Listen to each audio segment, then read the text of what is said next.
So let's make popovers! popovers.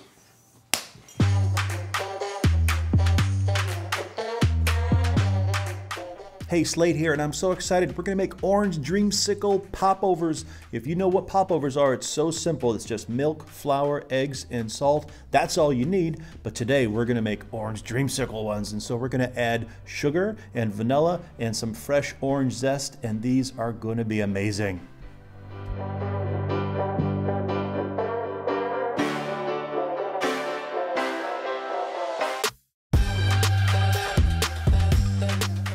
One of the keys to making great popovers is first making sure that all your ingredients are at room temperature. So the eggs and the milk, if they're not at room temperature, you gotta warm them up a little bit. You can soak the eggs in warm water. You can microwave the milk a little bit, but make sure it's at room temperature. The second key is to make sure you whip lots of air into the batter. And we start by whipping up the eggs, the milk, and the vanilla for a good solid minute or so until we get some good air bubbles in there, and you'll see what I mean.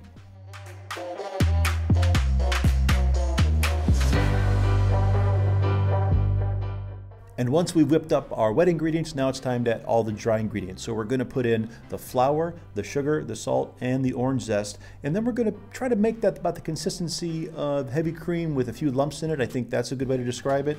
And a few lumps are fine. Again, it creates some of that air in there and helps the popovers rise up. Now, one thing I found is that when making these orange popovers with the orange zest, they generally don't pop up quite as high as a standard popover. That's okay. Just make sure you make the batter like this and they're going to turn out just fine. Oh, by the way, per the recipe, you've been preheating your oven at 450 degrees with your handy dandy popover pan in the oven heating up. To this, we're going to add some nonstick cooking spray, and we're going to fill each of these about 3/4 of the way up with the batter.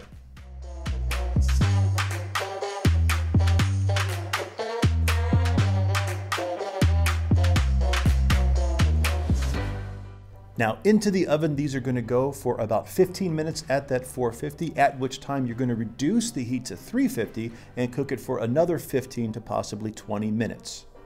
And as with all baking recipes, ovens vary, so it's important to keep an eye on the popovers as well. You want them golden brown, but you don't want them golden black.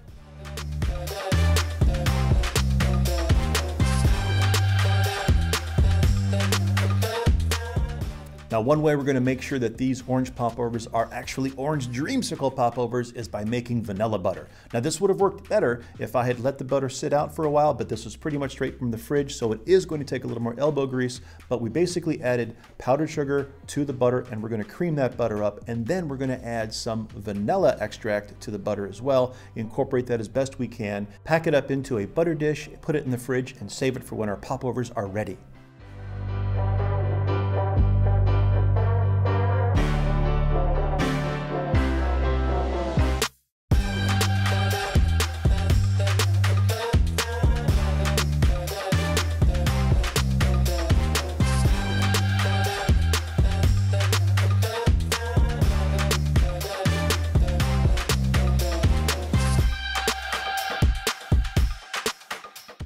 So when those popovers are ready, we're going to remove them and put them right into a drying rack.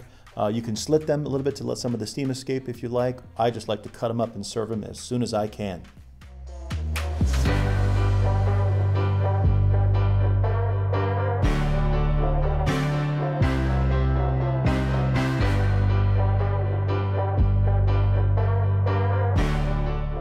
So here we're going to serve them up with some vanilla butter that's so incredibly good. My oldest son actually likes to put the berry compote on his.